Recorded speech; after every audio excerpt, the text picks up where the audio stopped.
Hola, buenas noches a todos los que se conectan a esta transmisión de LATAM 4 Live. Les habla Ignacio Bugueño de LATAM 4 y hoy estamos para conversar acerca del tema de educación en un mundo post-COVID-19.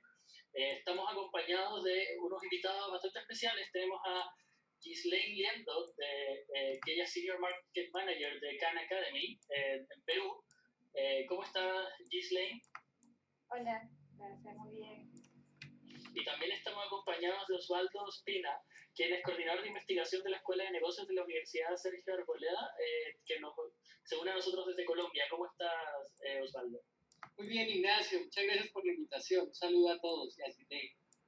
Muchas gracias a ustedes por estar acá. Esta es una conversación que hemos armado en la TAM 4 porque, bueno, si bien el tema del trabajo es un tema que a muchos les ha preocupado en materia de post-COVID-19, sin duda el tema de la educación es uno igualmente importante en cuanto al impacto que ha tenido debido a la pandemia, las distintas cuarentenas que hemos experimentado en los países de Latinoamérica y en todo el mundo.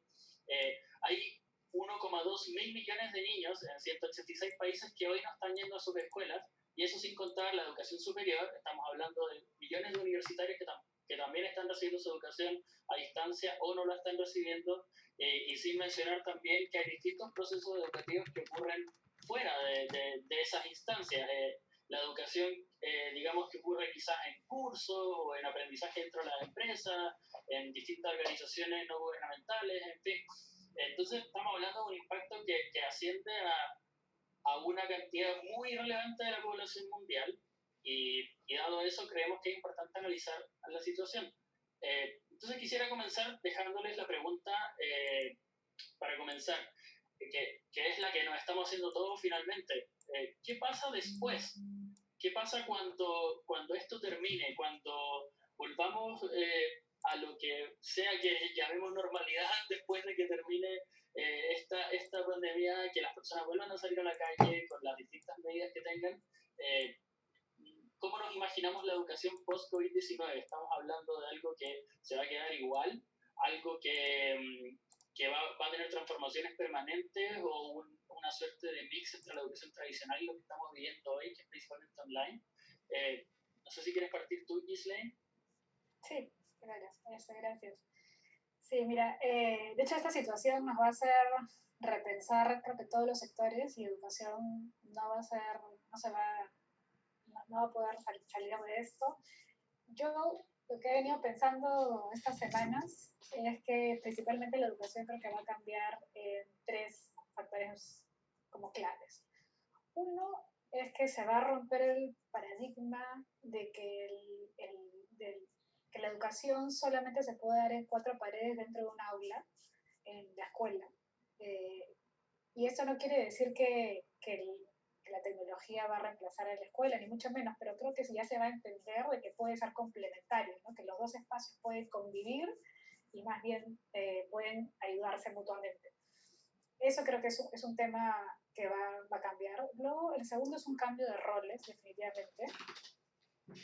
Estamos viendo hoy los maestros, al tener que apoyar a los estudiantes a distancia, van a tener un rol mucho más como de tutores, de generar interés, de generar autonomía en el estudiante, pero ya no va a ser como el rol tradicional, ¿no? De solamente impartir conocimiento. Creo que eso va a cambiar. Y también el rol de los padres, ¿no? Los papás siempre les hemos pedido que estén involucrados en la educación de sus hijos, pero ahora tienen un rol mucho más relevante, ¿no?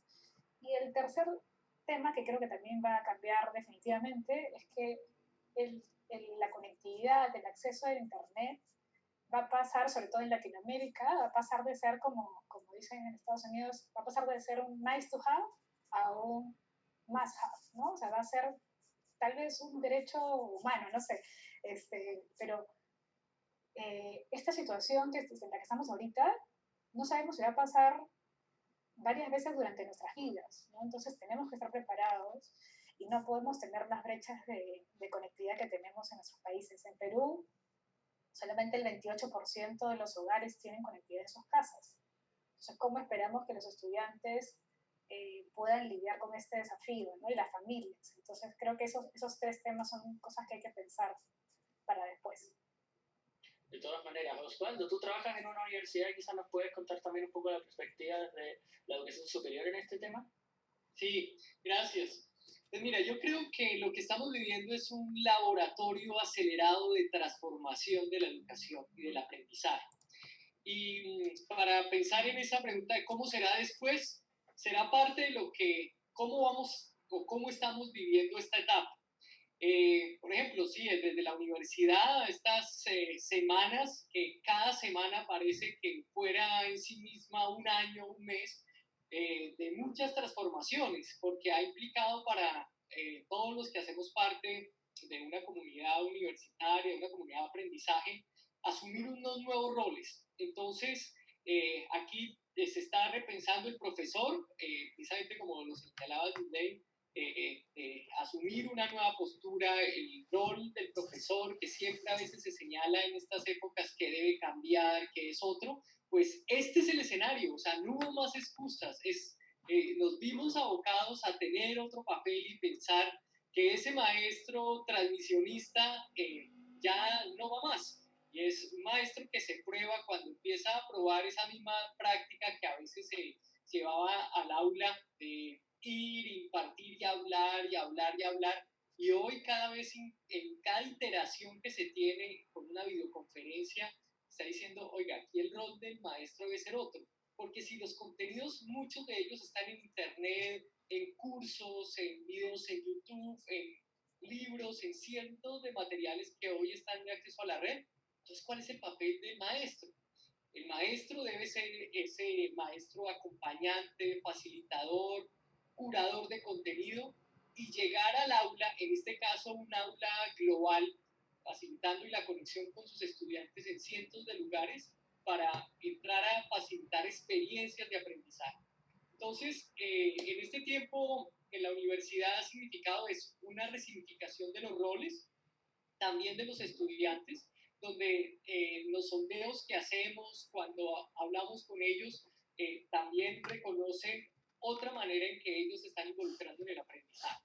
Entonces, para nosotros, por ejemplo, en la universidad estamos viendo cada semana que nos está planteando nuevos retos y no sabemos cómo será ese segundo semestre, por lo menos de este año, y todo ello que nos está implicando cambiar.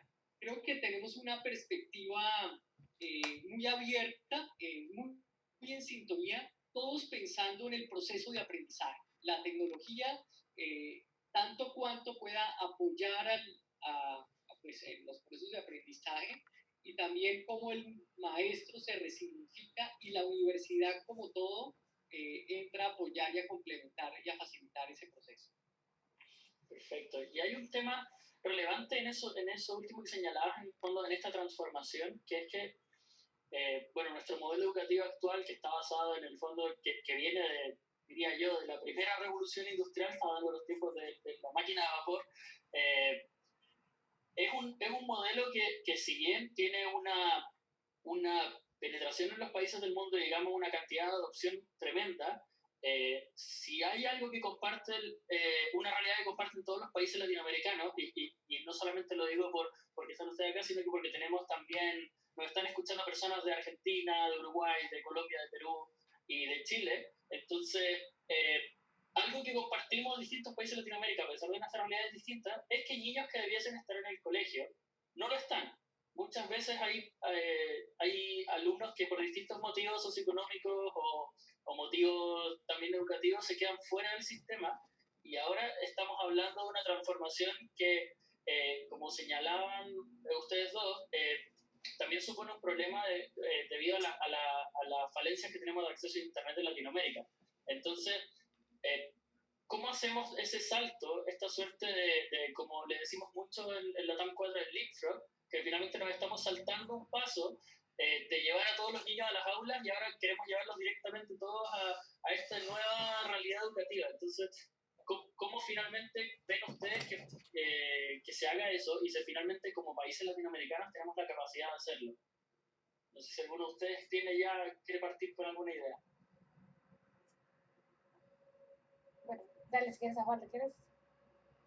Bueno, pues, yo creo que acá hay un reto enorme, porque, bueno, primero hay una brecha, las brechas sociales, y que también está matizada ahora pues por una brecha de conectividad, que va a hacer que muchos de nuestros niños, muchas de nuestras comunidades, se profundice más esa brecha. Pero no solamente es esa brecha de acceso tecnológico, sino en el caso educativo es unas brechas de metodologías, de poder utilizar los recursos, los muchos o los pocos, y de mucha creatividad. Entonces, aquí es pensando, a veces pensamos que sí hay muchas universidades, colegios, instituciones que en este momento están impartiendo educación y se están transformando. Unos lo están haciendo mejor que otros, pero cada semana hay un proceso de aprendizaje. Pero la gran pregunta que tenemos que hacernos como países, como instituciones y con todas estas organizaciones que están alrededor en el ecosistema es cómo vamos a hacer para que la brecha, no solamente tecnológica, sino histórica y asociada también en metodologías, no permita aumentar la inequidad en nuestros países. Este es un tema muy delicado y que tenemos que pensar que es mucho más que Internet y computadores. Sí, yo completamente de acuerdo contigo. De hecho, un riesgo que tenemos actualmente es que el poco acceso o el no acceso en algunos lugares puede hacer que estas inequidades incrementen, ¿no? Entonces creo que ahí la respuesta que están teniendo los diferentes gobiernos de priorizar temas de equipamiento, de conectividad, metodologías, estrategias, creo que en nuestros 3 países, por ejemplo, para las zonas rurales han comenzado a repartir materiales, de alguna forma todo, como decía Osvaldo, en un laboratorio a prueba y error de cómo podemos repensar esta situación. Eh, pero sí, yo creo que lo que un poco venía pensando es que tenemos que sí o sí cerrar estas brechas de lo básico, del tema de equipamiento y conectividad, y luego también pensar luego en las brechas de competencias digitales, ¿no?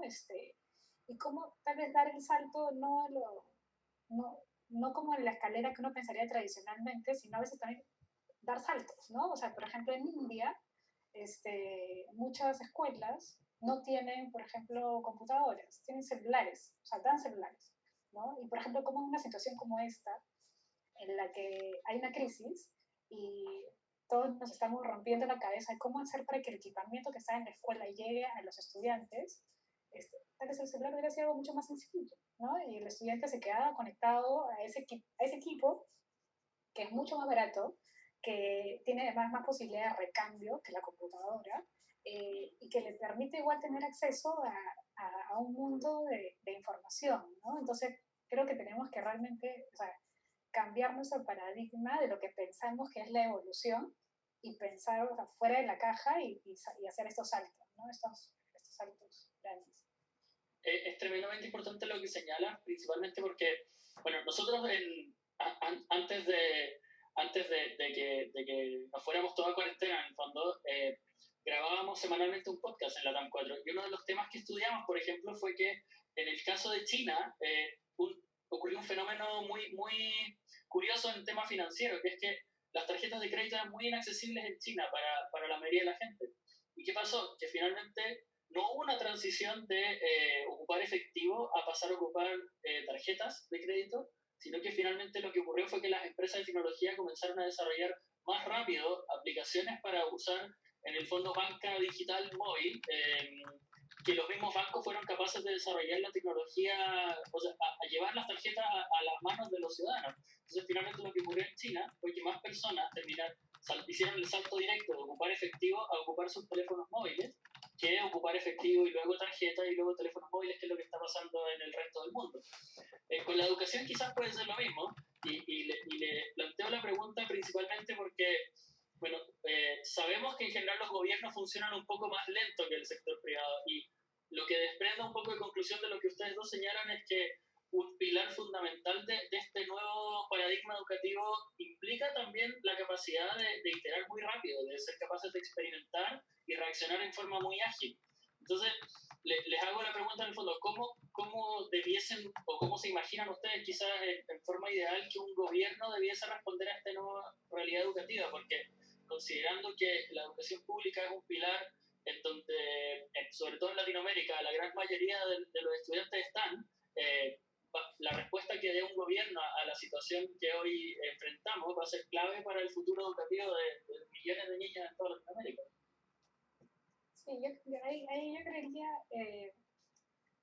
hay como que pensar en, creo que en momentos del tiempo, ¿no? O sea, a corto plazo hay que atender la emergencia, y eso requiere entregar equipamiento, mejorar las condiciones de conectividad. Creo que ya todos los países han lanzado sus multiplataformas, ¿no? Televisión, radio, porque las zonas rurales van a acceder mucho más rápido por esto. También las plataformas web, pero luego también hay que pensar un poquito más a mediano plazo, sobre todo porque además no sabemos cuánto va a durar esto, ¿no? Aquí mismo en Perú ya más o menos que se anunció que probablemente el año escolar sea así, hasta diciembre, y no sabemos el próximo año, ¿no? Entonces, ya creo que ahí el gobierno tiene que pensar en algo un poco más sostenible. Yo diría que por un lado, sincerar las expectativas, que creo que ahorita eso está generando mucho conflicto. O sea, aquí nosotros vemos mucha discusión actualmente entre lo que los padres están demandando y lo que el colegio o las escuelas públicas o privadas les pueden dar como atención remota. Entonces creo que hay que alinear expectativas a lo que se puede lograr remotamente y también dar cierta predictibilidad, creo que desde el gobierno, en un momento tanto de incertidumbre para todos, desde lo laboral, desde la salud, etcétera, necesitamos que el gobierno dé como lineamientos más claros de qué es lo que va a pasar. ¿Se va a perder el año escolar? ¿No se va a perder el año escolar? En países de Europa ya anunciaron que todos pasan, pero que el próximo año se nivela, ¿no? Entonces, creo que a veces se cuida mucho de lo políticamente correcto y eso está generando más problemas, ¿no? Pues mira, yo creo que lo que viene, digamos, para el sector, digamos, el líder de política pública es, es reconocer también el trabajo que están haciendo las demás organizaciones pues, de la sociedad, universidades, fundaciones, emprendedores. Y este es un problema de múltiples aristas. Y si estuviéramos hablando, ahorita nos estamos ocupando de educación, pero es reconocer que en este momento están las otras variables moviéndose. Se está moviendo la vida, la salud, se mueve el trabajo, las empresas, los impuestos. Entonces, a veces pensar desde un sector, uno queriendo buscarle soluciones a un sector, pero reconociendo que la solución a este sector también depende de cómo se están moviendo las otras aristas. Realmente estamos en un momento de mucha complejidad, de mucha incertidumbre, pero si lo vemos también en ese concepto es un evento, digamos, también como fascinante para la ciencia y para hacer cosas. Y lo que creo es que en ese momento hay que juntarnos y es, cuando pensamos en ello, es pensar y reconocer el valor que en este momento hay organizaciones y cientos de recursos, precisamente la misma plataforma que pues, lidera Khan Academy en su filosofía de decir, está este recurso aquí, no tenemos que inventarnos la rueda y como este hay cientos de otros recursos y están ahí, y es decir, que no solamente es un ejercicio que hay que dejarle al Estado, a los profesores, aquí hoy también como padres de familia entramos a jugar un nuevo rol que no estaba, pero pues que somos ahora parte de este ecosistema. Entonces, yo resumiría aquí que ese concepto para pensarnos en este nuevo escenario, tenemos que irnos escuchando, irnos prototipando soluciones. Creo que no va a haber una gran solución para cada país va encontrando su solución y en los territorios y en determinadas organizaciones funcionan unas experiencias y a otros funcionan otras. Entonces, esto va a ser multiplicar experiencias que estaremos muy atentos para poder mirar cuáles son las que se pueden escalar. Y precisamente el premio Nobel de Economía que recibieron ahora pues, el año pasado era eso, era cómo probar políticas públicas, primero probarlas para luego escalarlas. Y este será un escenario para ello. Lo que dices ahí, Osvaldo, el tema de pensar eso también como multisectorial me parece muy importante y va amarrado un poco lo que decía con las expectativas a veces que se generan actualmente con lo que van a aprender los estudiantes. Creo que ahora está pasando en algunos casos, por ejemplo, que de frente los colegios a veces han como saturado a los alumnos de demasiadas tareas y contenidos y sin pensar en el que el estudiante está en un ambiente en el que el papá está trabajando en la medida de lo posible, si es que puede, y que tal vez no lo pueda ayudar todo el día, ¿no? Nosotros, por ejemplo, desde Khan Academy, algo que hicimos desde las primeras semanas, por ejemplo, y que tuvo mucho éxito, fue generar horarios por edades. Comenzamos en el equipo de Estados Unidos y luego lo hemos localizado para Perú, para Brasil y para el resto de países, en el que, por un lado, ayudemos a que el papá y papá y la mamá generen cierta estructura en la casa y también le permitan a él cumplir con sus labores, ¿no? Y que el estudiante también no se vea saturado y que tiene que estar sentado frente a una computadora todo el día, no se trata de eso. Tenga momentos para el juego, tenga momentos para tratar de hacer algún deporte o algo o dentro de su casa. Y esos son, creo que, por ejemplo, este pequeño aprendizaje o lección aprendida que hizo Khan Academy, creo que es algo que, por ejemplo, se podría extrapolar y los ministerios de educación podrían hacer un tipo de orientaciones así un poco más generales, ¿no? Como dice Osvaldo, creo que todos tenemos que aprender de lo que ya está haciendo el otro. Oigan, me quiero tomar un poco de ambos temas. Uno, que es importante entender en el fondo el tema, las expectativas, porque es cierto lo que ustedes señalan, los padres están, y no solo en materia de educación, sino que también en otras aristas, le piden, digamos, a sus países que resuelvan toda esta crisis cuando finalmente es, y perdonen, pero creo que el mejor ejemplo que puedo dar en este momento, hay, es muy común la encuesta a las empresas que les preguntan quién es el que está impulsando la transformación digital al interior de tu empresa. Y las respuestas son, no sé, el CEO, el jefe de tecnología, los empleados de base que están practicando. Aquí finalmente fue el COVID-19, no le preguntó a nadie y simplemente nos lanzó finalmente estas circunstancias puntuales. Entonces, es importante también entender que este no va a ser un proceso inmediato y que tampoco va a funcionar a la perfección a la primera. Y también con el tema de interconectividad, digamos, entre distintos sectores del país, porque estamos hablando también de un sistema de educación en donde van a estar en el mismo lugar físico, en muchos casos, la familia completa, más de uno quizás en el proceso de aprendizaje. Entonces también se van a producir otras dinámicas que es importante considerar. Y bueno, pero antes de seguir con ese tema, les quiero leer una pregunta que nos está llegando de la audiencia.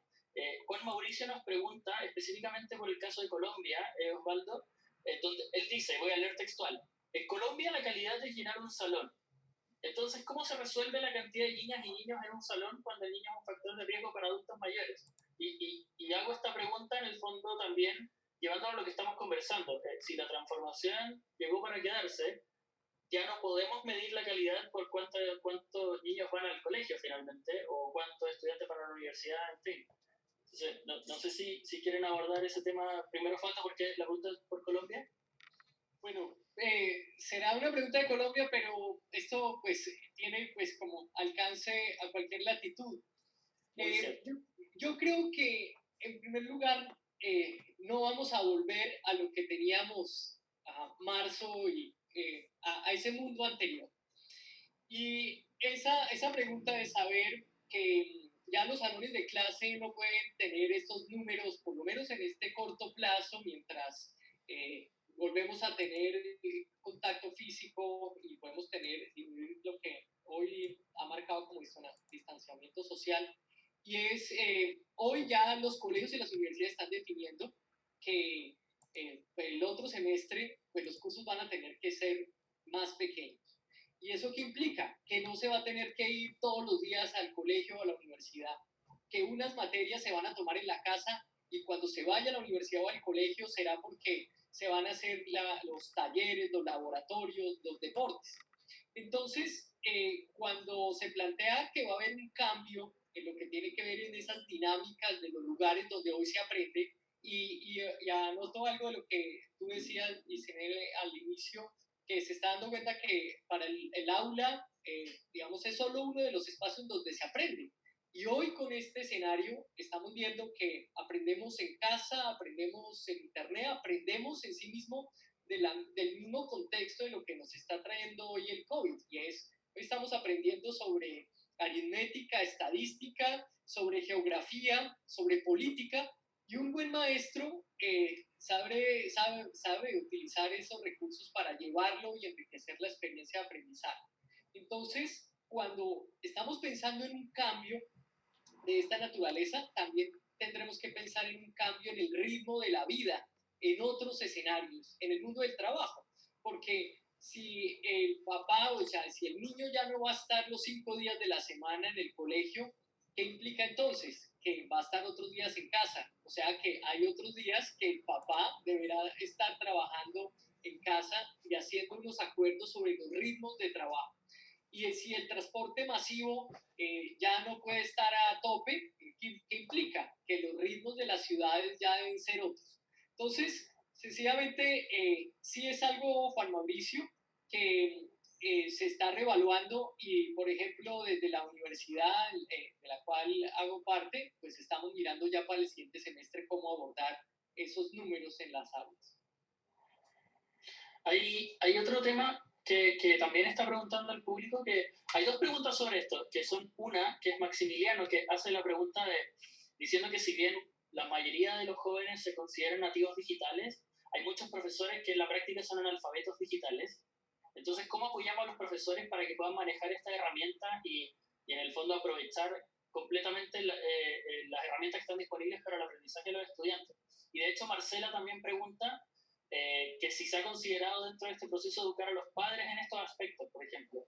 Entonces, Gisley, no sé si nos puedes contar quizá la experiencia que tienen con la plataforma de ustedes en cuanto a si requieren una capacitación los profesores o a cómo lo abordan y también los padres, cómo enfrentan esta nueva realidad educativa.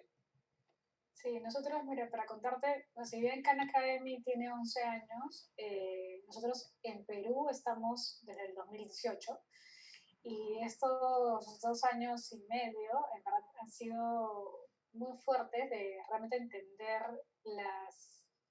lo heterogéneo que son las competencias digitales de los maestros, ¿no? Porque no quiere decir que todos sean no nativos digitales. Hay unos que hacen tutoriales increíbles, tienen blogs y hacen cosas espectaculares, o robótica, cosas que te sorprenderían.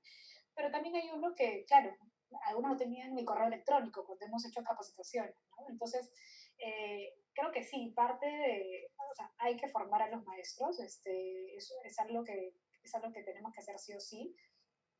Desde Khan Academy, por ejemplo, los primeros 2 años hicimos muchas capacitaciones presenciales para aprender de la realidad de los maestros en Perú, pero este año justamente hicimos, por ejemplo, un curso virtual, ¿no? Desde nuestra plataforma, se llama el curso Khan para Maestros. Entonces, generamos un curso virtual en el que el maestro pueda entender la experiencia que su estudiante iba a tener usando Khan, ¿no? Entonces, eso fue súper interesante y bueno, ahora lo estamos también promocionando mucho porque, claro, los maestros tienen que vivir esas experiencias, ¿no? Y no replicar esta idea a veces de los webinars que es como que copian a la clase, ¿no? Una clase Claro. tradicional, ¿no? No, más bien eso, o sea, lo que tenemos que decir es no, hay que migrar a generar experiencias de aprendizaje, como decía Osvaldo, a emocionar al estudiante con su aprendizaje, porque si no, no se va a comprometer. Creo que inclusive si ya era retador tenerlos en clase enganchados, ahora va a ser más retador tenerlos al otro lado de la pantalla, pero sí, creo que es un tema que hay que hacer. Pero también un tema que tenemos que desarrollar y que creo algo que va a pasar con COVID-19 es que además de este año pensar en aprender matemáticas y comunicación, no sé, y arte, hay que pensar también en desarrollar habilidades como la autonomía del estudiante, la empatía, o sea, la empatía también que los estudiantes tienen que tener con sus maestros que están en un proceso de transformación acelerado, es algo que también se tiene que desarrollar, ¿no? De los dos lados, ¿no? Desde el sistema con sus estudiantes y los estudiantes también con sus maestros, que obviamente a veces no son los más nativos digitales, pero yo creo que si podemos desarrollar algunas de estas habilidades como transversales, eh, y no logramos el 100% las más cognitivas, creo que igual ganaríamos mucho más de lo que hacemos un año tradicional, ¿no? Porque son estas cosas a veces como más soft, que son las que ahora, o sea, para el futuro, si uno ve las habilidades del siglo XXI y todo, son las que de verdad van a hacer que ese estudiante sea un profesional exitoso, feliz, ¿no? Y no las tasas de productividad que estamos teniendo actualmente. Es tremendo eso que comentan. Lo que iba a decir principalmente por dos razones, porque uno, es cierto, y nosotros lo conversamos mucho en los contenidos que producimos en la TAM 4, que de hecho el libro La Cuarta Revolución Industrial de Klaus Schwab del Foro Económico Mundial pone plazos muy que a nosotros nos llegaba a sorprender cuando los conversábamos en vivo. Uno los lee y se impresiona, pero al momento de estar en una conversación con otras personas y decir, no, antes del 2022 va a ocurrir esto, y uno dice, el 2022 está a la vuelta de la esquina, 2 años más, quizás se nos adelantó un poco con la decisión del COVID, pero tampoco era algo tan lejano. Y el tema de que el aprendizaje también se tiene que transformar, primero por lo que estamos experimentando ahora, pero también porque en un futuro muy cercano, la gran mayoría de los conocimientos que hoy aprenden los niños en las escuelas e incluso en las universidades en algunas carreras, van a pasar a un segundo plano porque son conocimientos que va a poder hacer una inteligencia artificial o una máquina. Entonces, finalmente, la pregunta pasa también por de la plataforma un poco, que es lo que hemos estado conversando hasta ahora, a los contenidos, que es lo que señalan ustedes dos. Y en ese sentido me parece súper pertinente también abrir la pregunta a si el aprendizaje online es tan efectivo como el aprendizaje, digamos, presencial, el aprendizaje físico. Y aquí en el fondo lo dejo abierto para que los dos me entreguen un poco su punto de vista, porque la pregunta se la deben estar haciendo muchos padres en sus casas, finalmente si los niños están aprendiendo tanto como estarían aprendiendo en las aulas, pero también es una pregunta que tenemos que hacernos a largo plazo en un periodo en el que en el fondo vamos a vivir transformaciones tecnológicas importantes y los niños también van a tener que aprender otro set de habilidades para tener éxito en este mundo que se nos viene en los próximos 5 o 10 años. Entonces, ¿creen ustedes que las plataformas digitales y que en general el aprendizaje online tiene la misma efectividad o más efectividad o menos efectividad finalmente? Es importante, yo creo, tener esa discusión también. Bueno, quizás de partir? ¿Qué podemos ahí partir? Yo creo que primero es partir de qué es lo que se quiere enseñar o qué queremos que nuestros niños y jóvenes y también pues adultos, reconociendo que hay que pensar en una educación permanente a lo largo de la vida, queremos aprender. Y yo estaba haciendo de todos estos días que permite este confinamiento, uno semana a semana va elaborando, reelaborando uno su pensamiento sobre el tema. Y yo creo que parte de tener un pensamiento hoy es, consideramos que el mundo que teníamos antes, o sea, cuando queremos volver a ese mundo, era un mundo ideal, ¿sí? O sea, realmente un mundo justo, equitativo, con oportunidades para todos, había solidaridad, era un mundo donde la ciencia estaba al servicio del crecimiento de la sociedad. Estábamos contentos con ese ritmo de vida que estábamos llevando a cabo por la sociedad y por otra parte el daño, digamos, el cuidado del planeta era digamos, el adecuado que estábamos llevando.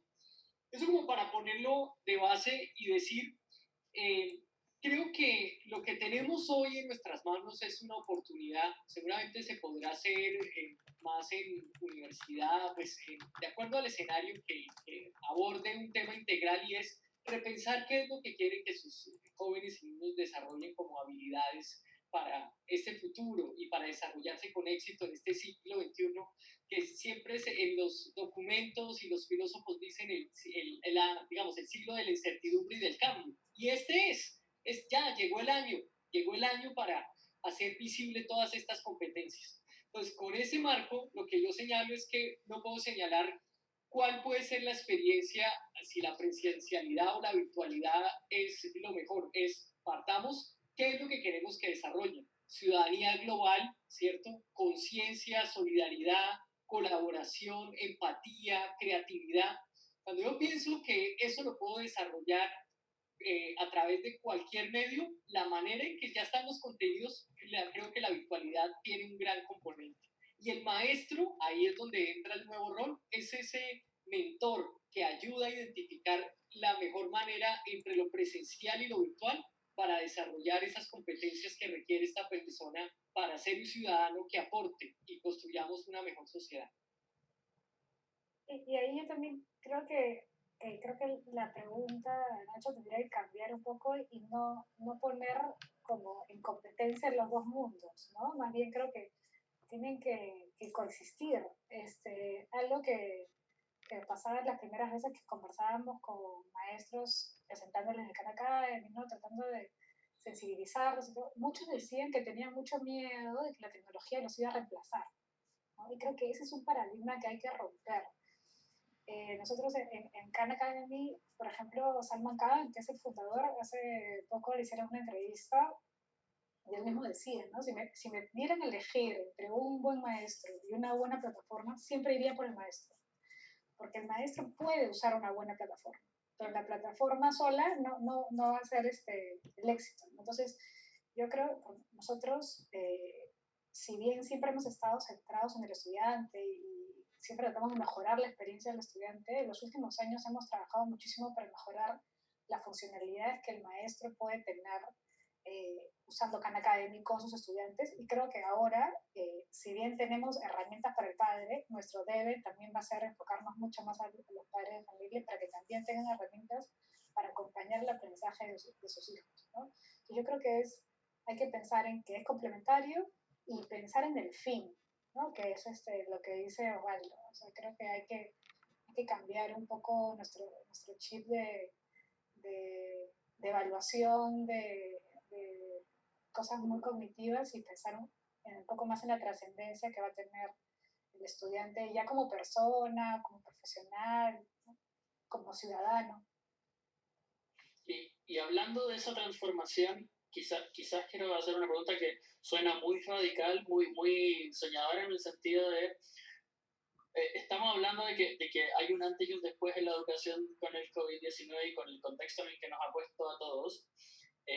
Quisiera hacerles la pregunta de si también esto va a significar un cambio, ¿creen ustedes, a nivel formal? O sea, estamos viendo ya una transformación en los contenidos, como ustedes dicen, y en el sentido de que es importante introducir distintas formas de enseñar y de aprender, lo que señalan ustedes, por ejemplo, de introducir también el tema de la empatía, la formación como persona, la importancia de quizás los contenidos están a disposición y poner al maestro como un mentor. Además de esas transformaciones que ocurran, digamos, desde el lado del que enseña, quizás veremos transformaciones como, por ejemplo, una transformación del sistema escolar en el sentido de que, no sé, hoy día tenemos grados muy claros o cursos, dependiendo del país en donde se encuentren. Estamos hablando de, no sé, por ejemplo, en Chile, primero básico, segundo básico, y así hasta llegar a cierto año y después uno va y si es que se da la oportunidad, entra a la educación superior universitaria. Ese sistema está quedando obsoleto ante este contexto. ¿Ustedes creen que a futuro quizás el mundo va a tener que pensar una nueva manera de enseñar que estos niveles establecidos? ¿O cómo lo ven ustedes en esa línea, en el fondo? Más transformativa a largo plazo. Sí, ya desde hace unos años, bueno, yo no soy pedagoga de carrera, soy socióloga, pero ya desde hace unos años el rubro más académico en la educación ya habla más de ciclos de vida, ciclos de aprendizaje, más que los grados muy estancos que tenemos en el sistema educativo formal, ¿no? Entonces creo que sí, o sea, vamos a estar forzados a repensar esto, porque además lo que vemos en la realidad es que los estudiantes, por más que estén todos en un mismo salón, en un mismo grado, no son homogéneos, ¿no? O sea, todos aprenden a diferentes ritmos, todos tienen intereses diferentes, habilidades diferentes, y ahí sí, por ejemplo, creo que la tecnología ayuda a mapear de una forma esta heterogeneidad y puede ayudar a que cada uno tenga como su su experiencia más personalizada, ¿no? Si seguimos pensando en que la misma caja de zapatos funciona para todos, creo que no vamos a llegar a ningún lugar. Pues mira, digamos, desde el ámbito universitario cada vez cobra más fuerza la flexibilidad de los programas, ¿no? Y es reconocer que darle al estudiante primero la oportunidad que sea él quien elija su ruta formativa, y por ello hay veces los currículums, hay universidades que están haciendo ya cambios profundos. Para citar una aquí en la región, pues el Tecnológico de Monterrey, que pues, hay una propuesta disruptiva alrededor de lo que es la estructura de la experiencia y el diseño curricular, pero esa es una muestra de lo que también están haciendo otras y estamos haciendo otras en la región. Entonces, eso como premisa, reconociendo que cada vez tenemos que ir adecuando más la posibilidad que sea el propio estudiante quien vaya orientando y a su propio ritmo, la posibilidad de dirigir su propio proceso de aprendizaje y no sea, digamos, tan rígido.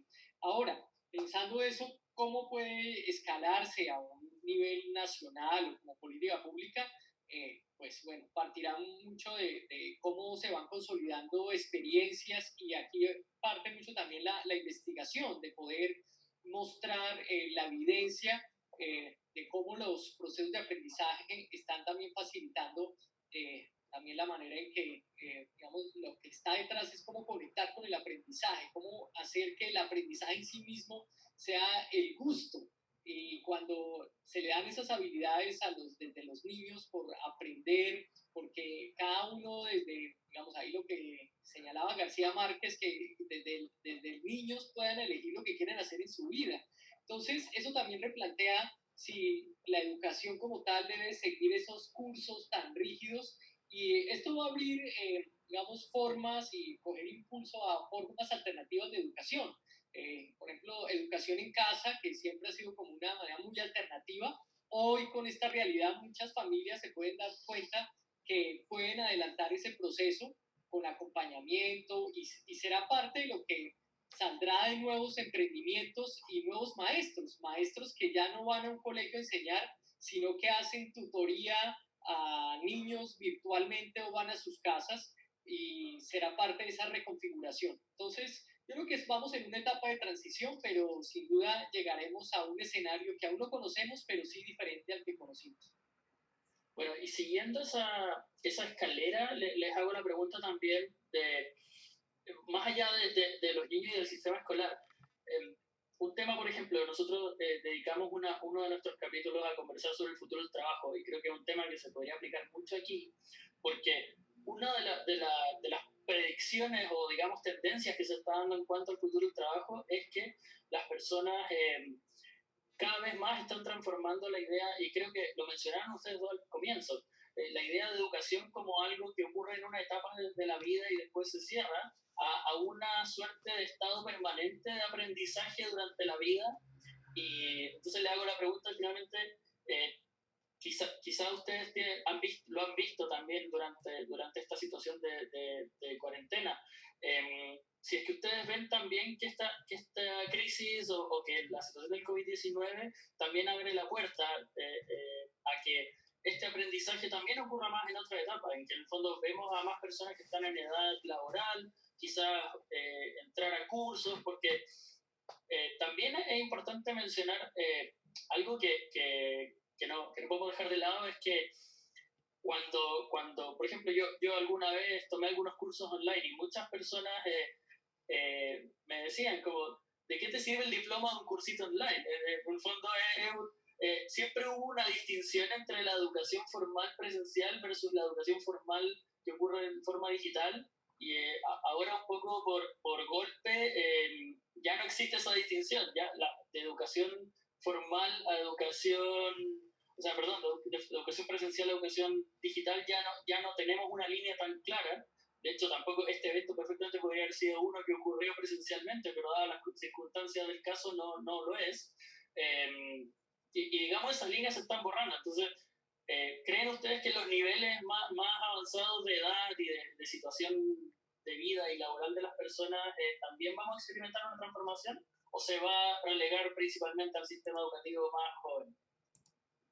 No, yo creería ahí que va a llegar hasta las edades mayores. Lo que tú hablas en un momento de la cuarta revolución industrial es que tenemos que cambiar un poco el mindset de que sabemos qué es lo que viene después. O sea, por ejemplo, la inteligencia artificial puede abrir una puerta en la que no tenemos ni idea de qué va a pasar, ¿no? Entonces, ahora se habla el tema de cómo los estudiantes, los jóvenes y creo que los adultos tenemos que ser como lifelong learners, ¿no? O sea, eh, aprender siempre, adaptarnos. Entonces, obviamente, las personas que hoy estamos trabajando, tenemos que también tener ese mindset en el que vamos a seguir aprendiendo y no necesariamente presencialmente, ¿no? Uno, sobre todo cuando ya está trabajando y ya tiene múltiples responsabilidades, ¿sabes? También de la familia, etcétera, eh, podría estar haciendo cursos virtuales y seguir aprendiendo y no con menos calidad, ¿no? O sea, ya vemos MOOCs de universidades súper prestigiosas en el mundo que dan cursos todos los meses a mucho menor precio y que están disponibles, pero a veces simplemente los miramos para abajo y creemos que no va a ser reconocido por el mercado, como tú dices, o porque es una pérdida de tiempo, porque no voy a ser muy disciplinado en seguir el curso. Creo que eso tiene que cambiar y va a cambiar en estas circunstancias sí o sí, porque a los que querían ir a la clase tradicional, irse a la universidad, a algunos les va a dar miedo ir, ¿no? Porque están en contacto con la gente, o les va a dar miedo el transporte público. Entonces creo que esta situación nos va a dar forzados a romper nuestros paradigmas mentales y a abrirnos a estas opciones. Sí, pues precisamente, de hecho, en este escenario de aprendizaje permanente y los maestros en esta etapa precisamente se han hecho aprendices totales en metodologías, en apropiación tecnológica y maestros de todas las edades. Yo traigo aquí siempre a veces a colación digamos pues, un testimonio de lo que puede pasar en mi casa. Y es, por ejemplo, mi mamá siempre me manda, cuando hablo con ella, me recuerda el curso de francés que ella está viendo por YouTube, ¿sí? Y entonces me envía el link que se lo muestre a los niños o que si yo quiero aprender. Y entonces es ella quien está aprendiendo y que también me está referenciando recursos a mí.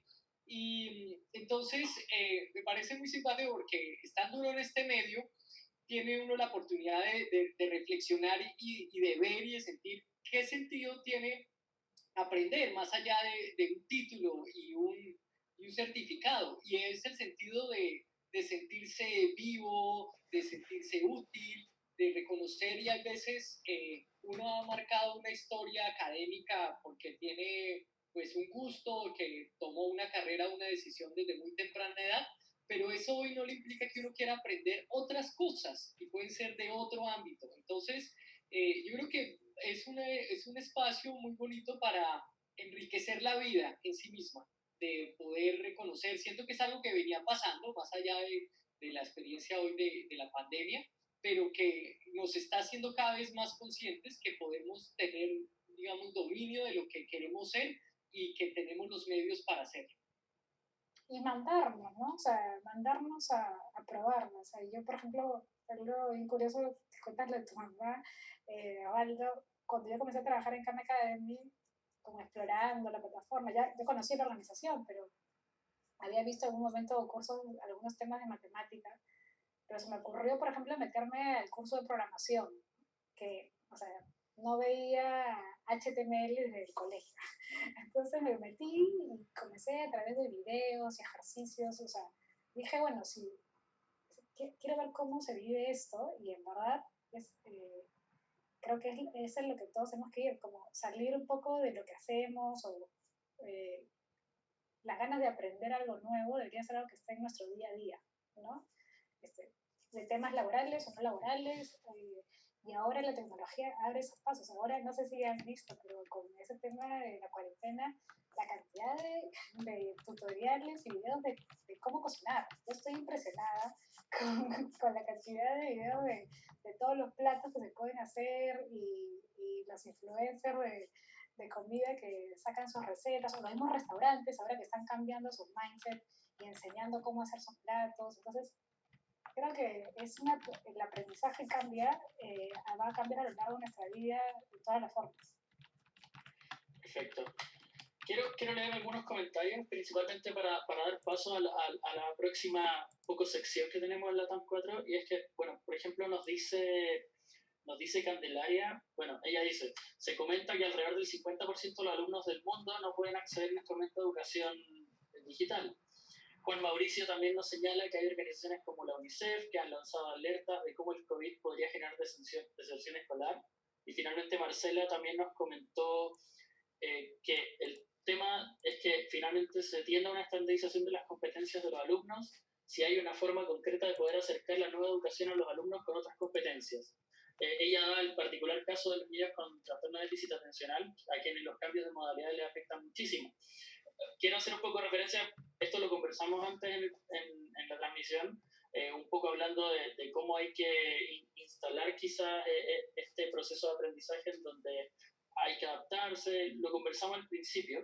Más que transmitir las preguntas en exacto, me interesa que al final de cada conversación nosotros en la TAM 4 tendemos a hacer un llamado de acción.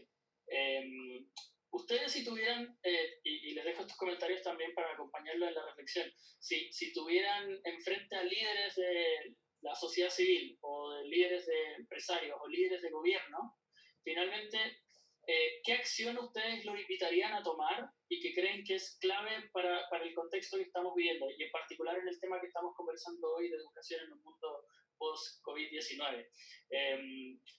Ustedes pueden escoger si en el fondo su acción es hacia la sociedad civil, hacia el sector privado o el sector público, o una combinación quizás o más, pero los dejo con esa pregunta. Si ustedes tuvieran, digamos, el poder de tomadores de decisiones en alguno de esos sectores clave, ¿cuál es la acción que creen ustedes que es hoy más necesaria en el contexto latinoamericano?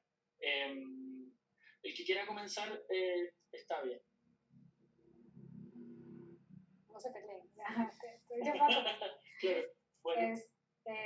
Bueno, a ver, creo que desde el lado del Estado, yo lo que sugeriría o haría en esa posición es primero tratar de dar tranquilidad y confianza a la situación actual. Yo creo que ya hay demasiada tensión con el tema de la salud y todas las noticias que vemos diariamente. Hay unos casos de temas de salud mental y de estrés que esto va a generar que no agregaría más tensiones, ¿no? Sino que más bien creo que trataría de, como dije al inicio, alinear expectativas de lo que podemos lograr este año, enfocarnos creo que mucho más en el proceso que en el resultado, o sea, decir que esto es un aprendizaje continuo, que estamos todos en esta carrera juntos, generar más empatía entre lo que está pasando en los padres, lo que pasa en sus casas, lo que pasa en los maestros, tratando de adecuarse a esta situación, lo que los mismos estudiantes también pueden estar generando. Creo que hasta ahora nadie le pregunta a los estudiantes qué sienten, ¿no? O sea, les da igual si, por ejemplo, el año escolar se da por terminado o quieren sí o sí hacerlo, ¿no? Entonces, creo que de parte del Estado es dar tranquilidad y sí dar una visión de lo que quieren lograr. Y ahí, de nuevo, creo que recojo lo que dijo Osvaldo de cuál es realmente la misión de la educación, ¿no? ¿Es formar solo a alguien que tenga muchos conocimientos o realmente es un buen ciudadano, una persona feliz e íntegra?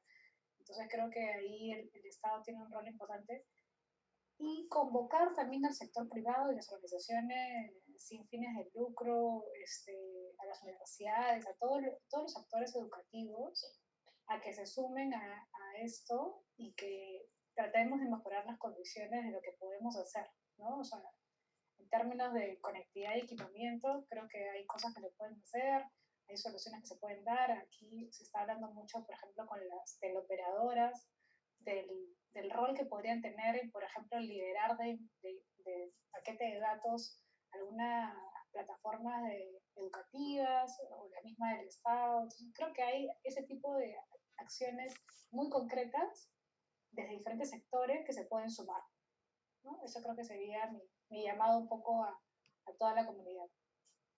Bueno, concuerdo ahí como con la invitación que tú haces y tal vez agregaría y es, yo invitaría y convocaría a los emprendedores, a los creativos, a empresarios y a personas que nos ayuden a pensar por fuera de la caja y que pensáramos en ese momento en los niños y en las comunidades que tienen hoy las menores oportunidades. O sea, que hoy no tienen internet, que siempre han estado excluidos de los procesos de desarrollo y que tienen, digamos, han tenido los resultados menos positivos en desarrollo del logro educativo y pensemos soluciones para ellos. O sea, si algo va a marcar esta crisis y el siguiente resultado es o una sociedad que disminuye las brechas o que las acrecenta. Si pensamos en las condiciones que hoy pensamos, que son para quienes tenemos conectividad, para los que estamos en estos procesos de innovación o los centros urbanos, pues seguramente acá va a acelerarse la innovación y por el contrario, en lugares donde no hay acceso a recursos, donde no hay posibilidades de repensar y que no tienen apoyo, pues esa distancia se acrecentará. Entonces, tenemos un reto enorme y la invitación sería esa, digamos, a emprendimientos como los de ustedes aquí en LATAM 4, de lanzarse a la acción y facilitar ese poder de convocatoria y pensemos soluciones. Y precisamente siento que los países hoy están pensando en cómo volver a tecnologías básicas como la radio, la televisión, ¿sí? Que no porque hoy Internet con su potencia pueda desplazarlas, pero hoy son más efectivas en unos lugares que hoy una conexión a Internet. Entonces, en este momento, creo que sería eso, sería algo muy valioso de pensar cómo pensamos en esas soluciones innovadoras en ese sentido. Ghislaine y Osvaldo, bueno, sus acciones nos han dado algunos comentarios más y uno que apareció que me parece interesante que también podemos responder es cómo la educación online puede también abordar el tema que nos dice Brian, de las personas que tienen discapacidad, particularmente, por ejemplo, personas que, por ejemplo, son ciegos, personas que tienen distintas discapacidades en el fondo que no les permiten acceder a las plataformas de la misma manera. Entonces, les hago la pregunta porque también es un desafío importante en la misma línea que ustedes dos señalan de que nadie se quede fuera finalmente y de que hay acciones que se pueden hacer en el camino. No sé si quizás nos pueden dar alguna reflexión o quizás desde su conocimiento nos pueden contar si es que las plataformas ya tienen esa integración. Me parece importante también, antes de que lo comenten, que si bien Brian comenta educación online, siento que quizás debiésemos hablar de educación usando tecnología, en el fondo, o quizás recogiendo un poco lo que señalaban ustedes dos antes y tú, Ghislaine, cuando decías que no están compitiendo, además, que hay tiene que haber una integración entre estas distintas formas de enseñar. Entonces, no sé si un poco nos pueden contar la perspectiva en ese caso particular. Bueno, en el caso de Khan Academy, por ejemplo, una de las razones también por las que nuestros contenidos educativos son de tres tipos, ¿no? Tienes videos, tienes ejercicios para practicar interactivamente y también tienes artículos, es justamente por la necesidad de tener como acceso a diferentes sentidos, ¿no? Entonces, las personas obviamente que tienen alguna discapacidad claro, para ver, por ejemplo, visual, podrían escuchar los videos y seguir aprendiendo, y quienes no tienen una discapacidad auditiva pueden leer los artículos. Entonces, por eso creo que, y en general, muchas plataformas como Khan Academy tratan de tener esta variedad para tratar de no dejar a nadie afuera, ¿no? Inclusive nuestra plataforma, si uno va a la parte de configuración, el estudiante puede elegir si tiene algún tema de ¿cómo decirlo? Como de contraste de colores, y la plataforma se ajusta para que el estudiante le sea mucho más fácil, ¿no? Una persona que son daltónicas, en el fondo. Por ejemplo, sí, Que tienen hay esas funcionalidades, y creo que en general todos de acá en adelante tenemos que pensar también siempre en cómo incluir a esta población. Sí, yo creo que en la medida que estamos aquí conversando, estamos reconociendo que hay un cambio en la educación, estamos en una transición que no sabemos cómo va a ser ese después, pero será diferente.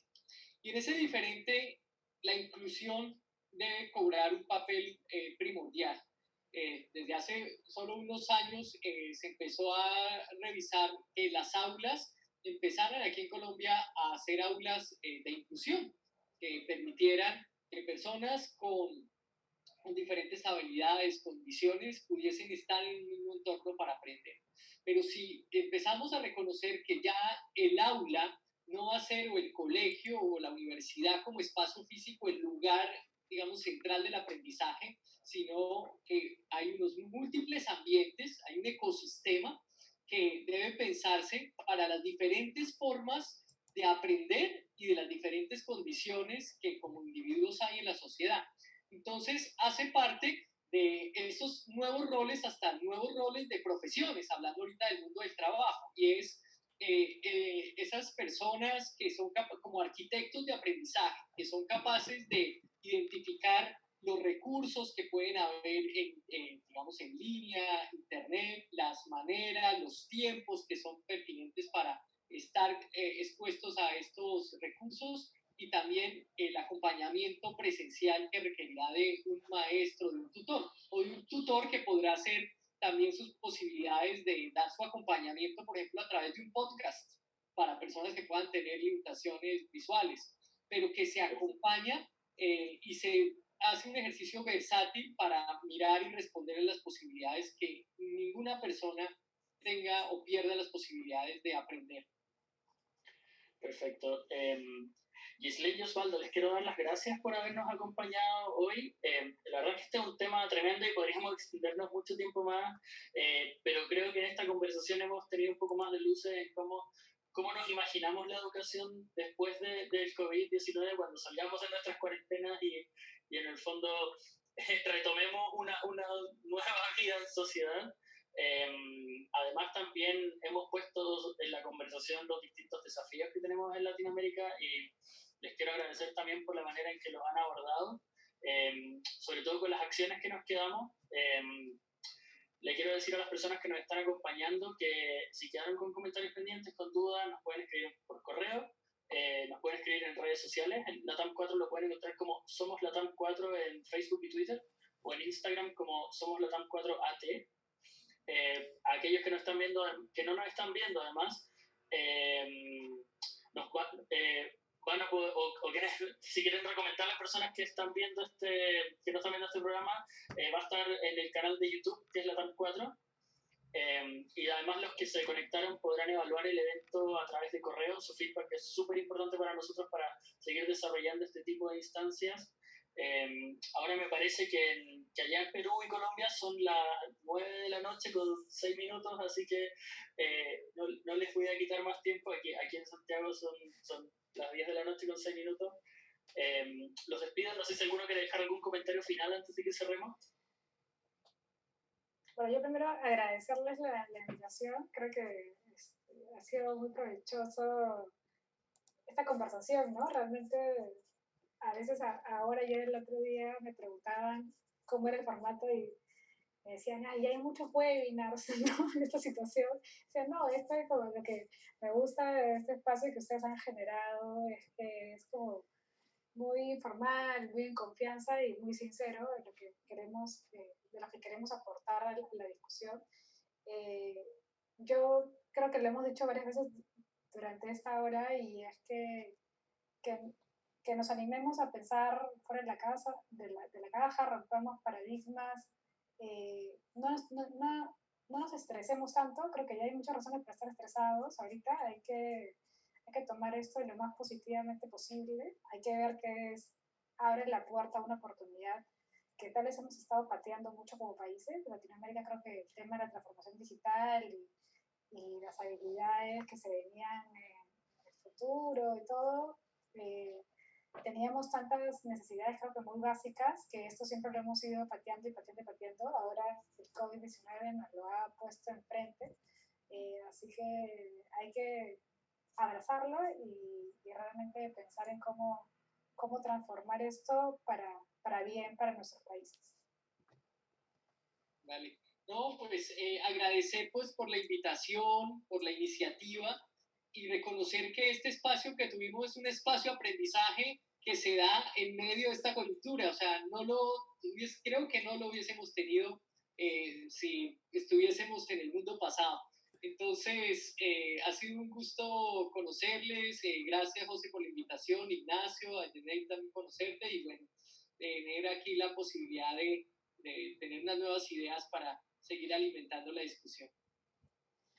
Perfecto, muchas gracias. Les cuento que hoy día nos vieron de Uruguay, de Argentina, de Colombia, de Perú, de Chile, también nos vieron de Brasil, así que les mandamos un saludo a todos los que nos vieron en vivo. También los dejamos con la invitación en Spotify, en Google Podcast, en Apple Podcast, pueden encontrar los podcasts de la TAM 4 con más información. Y les repito, también en el canal de YouTube de la TAM 4 vamos a estar subiendo estos distintos lives que se van a ir extendiendo en el tiempo. Este es nuestro segundo. También queremos agradecer a la plataforma Wellcook, que es a través de donde estamos transmitiendo ahora en directo. Y bueno, con eso nos despedimos y esperamos encontrarnos la próxima semana con un nuevo Latam 4 Live. Así que muchas gracias, Gisley, muchas gracias, Osvaldo, y hasta la próxima a todos los que nos acompañaron hoy. Hasta luego, gracias.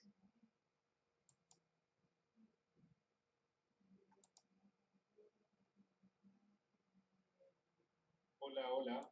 Tranquilos, ya no están en vivo. Estoy mirando la pantalla todos callados, esperando a ver qué pasa. Sin pestañear, así todavía.